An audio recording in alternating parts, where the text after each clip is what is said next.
just because of what you talked about earlier and what you heard. Josh Allen has the ability to make dynamic plays. So I think this game will be a little bit tighter than we think, and he's going to make one more big play than the 49ers quarterbacks. I'm going to go 28-20. I'm going with the 49ers. You heard Omar talk about violent play.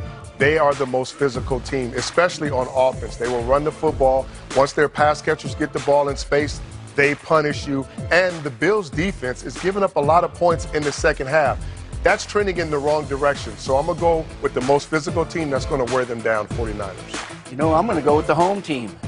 Who's the home team? 49ers. Right? You know what, Kyle Shanahan, he's doing a heck of a job. All the adversity.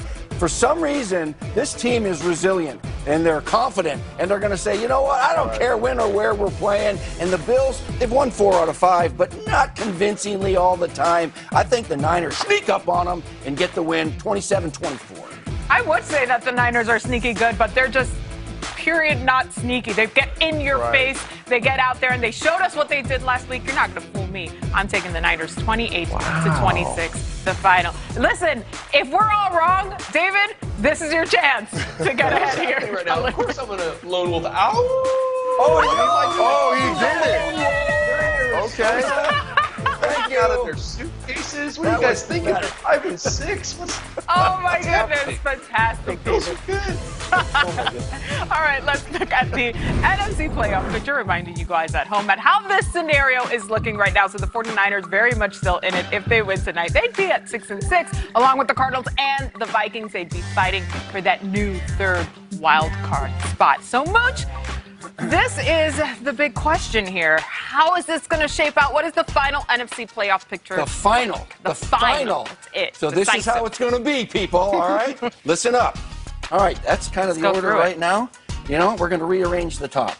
Because number 1 will be the Green Bay Packers. All right? And say, why, Mooch? Are you crazy? They're in the 2 seed right now. They've already beaten the Saints head-to-head, right? And I think they're going to win out. I think both of these teams, they're going to lose to the Chiefs, all right? I don't care who plays quarterback. The Chiefs are the better football team, I think, right now. So let's go to number 2. All right, let's go with the Saints. Okay. They should have a 13-3 record as well. All right, now I got the Rams winning the division over here. These are the 4 division winners. You have them winning the NFC. Yeah, they're going to win the NFC West. Take the Rams, okay? And then the NFC East, you know, you got to have a winner. And these guys are playing better than anybody right now. So I'm going to go with the New York Football Giants. Making my husband very happy with that one. So this is where it's tough. Well, actually, the Seahawks are going to be number 5 because they're a good football team, and I'd like them. They're starting to play better on defense, but man, they got to win the games they're supposed to win. Okay, not just close out, win. Win the games. Okay, when you look at the Bucs schedule, the Bucs now they can win. Now they can win out. They can win out. The Vikings, Atlanta twice they play, and Detroit. So I'm going to put the Bucs in there, 6.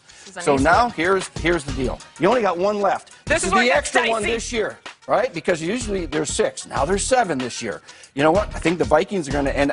Don't hit anything yet, MJ. They're going to end up 8-8. All right. Okay. The Cards probably 8-8. Bears, they're out of it. I don't even know why they're on this right now. We'll just cover that right there. Okay. These guys right here, the 49ers who are playing over there in Phoenix, all right? You know what? I've just picked them to win and beat the Buffalo Bills, right?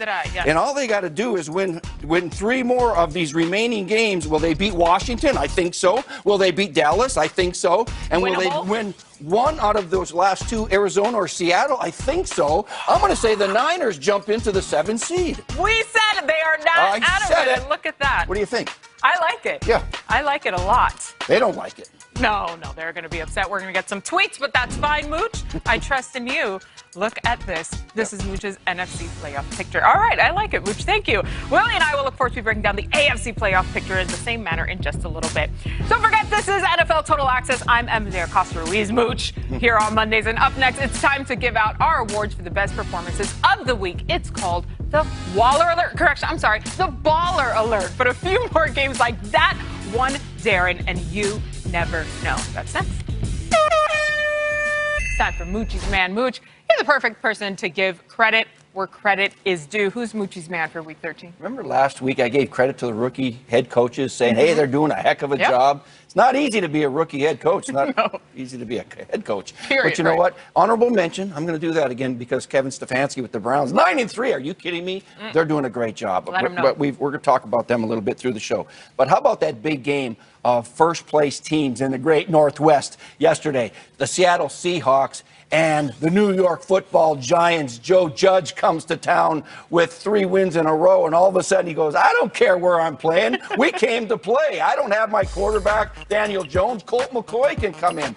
And, boy, he's got this team playing harder in first place over there in the NFC East. And you know what? They played great defense. They sacked Russell Wilson 5 times. They kept DK Metcalf out of the end zone, Tyler Lockett out of the end zone, and Wayne Gallman ran the ball right down their throat for 135 yards.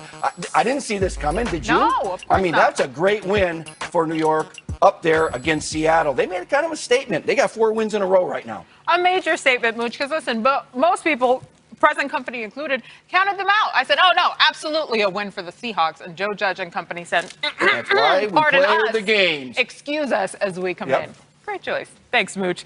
All right, as we continue here on NFL Total Access, let's take a look at your top fantasy performance. Darren Waller, unbelievable game, 45 fantasy points for you. Corey Davis on there too, Devontae Adams. Derek Carr, you heard that, David? Baker Mayfield is on the list as well. Travis Kelce rounding it out with 27.6. It's time for Baller Alert. Willie and David, go on. Tell us who it is. I like the horns. We got to get some music, Sarah, so we can really get our groove on. All right, David, I see you smiling, so hopefully you got some new ballers inside the club so, we can blow things up. Who you got first? We do, and it starts with the Colts, and I couldn't pick one. I was looking at Phillip Rivers had a great first half, and then Taylor, and then T.Y. is showing up, making plays on the sideline. So I just picked all 3, the triplets. I love having the triplets. I used to watch the Cowboys back in the day, watch Aikman, Irv, and Emmett, and they'd run around all over the place. Phillip Rivers maybe not quite there, but T.Y. Hilton, it was nice to see him make some contested catches. Taylor ran the ball hard. The offense was clicking. This is a good football team, and they played great the other night. Really like this football team going forward, especially if Phillip can throw the ball like he did from the pocket. Even though he's injured, he's still out there grinding away. They look really good. All right, let me see the big small. Darren Waller is a baller. 200 receiving yards, okay? 2 tugs in the game. This man set a franchise record for tight end in a single game. You can play him at the H, you can play him at the true Y, the X, the Z. It doesn't really matter. Your brother Derek Carr was on fire. They could not guard this man. Darren Waller, I think he's going to get a permanent table at the Baller Club. Love that. They had no answer for him. No. This is your boy right here that we're about to talk about, and it's Baker Mayfield because of exactly what you laid out earlier beautifully. I mean, he had to throw the ball from the pocket, and he had to do it to win the football game. And they didn't just win the football game. They decisively won the football game against a good Tennessee Titans team, and it was because of Baker. They've been winning, previously because of that run game. The offensive line's been playing great. They're pass protecting well, they're run blocking well. But Baker made some really good throws in that game early. Tennessee challenged him to do it, and he did. He stepped up and made some huge plays. So Baker Mayfield absolutely deserves this one. Great football team, and he's starting to play like a playoff caliber quarterback. How about the Giants defense? One of my favorite players, Lawrence Taylor, played in this defense. And since they've been on a 4-game winning streak, they have been strictly just balling. 12 points to Russell Wilson. Who does that to Russell? In the last 3 weeks, they're only giving up 46 points, okay? Since week 9, 10 takeaways. They are balling on every level. They're getting after the quarterback. They sacked Russell Wilson 5 times. They're getting off the football field, and they're not allowing 100-yard rushers. Giants, stand up. Is it easy to replace a Hall of Fame quarterback? Apparently, Taysom Hill just rolls in, and they called him a running back, and he decided that he's going to figure this whole quarterback thing out. So he starts throwing touchdown passes, and now he's not only making plays with his feet, which he has been all year, but now he's dropping back and looking like he knows what he's doing, looking down the field, making big throws in the intermediate level. I mean, Sean Payton's got to be ecstatic having this guy just hanging out right there, waiting for Drew Brees, to maybe miss a couple games, and in walks this one. So if you think about it, though, I mean, these guys are undefeated when Drew Brees isn't on the field in the last 2 years. Teddy Bridgewater did it, Taysom did it. So that's a good football team, but Taysom's really taking this opportunity and kind of elevating his level of play. That's a big-time player, big-time player. Hey, Justin Jefferson, talk about another big-time player. Are we letting rookies in the club? 9 receptions, $121 I think with so. a receiving touchdown. He already has 7 touchdowns.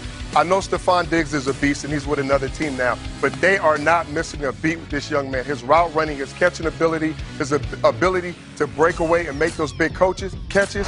And when you can't guard Mike Thomas shouting you out on Twitter, talking about you should be the rookie of the year, hey, you're doing something good. Now, Chase Claypool and a couple other guys might have something to say, but right now, you're getting a lot of love, Justin Jefferson. Keep balling. Welcome to the club. MJ, I'm throwing the R baller. Take over. Thanks, Willie. All right, Mooch, let's give him an update here on this Washington Steelers game. Look at that big bend that was on 3rd and 14 to Deontay Johnson for 16 yards. Then he's going to pitch it on over. He flipped that thing underhand like Patrick Mahomes. You like that, huh, Coach?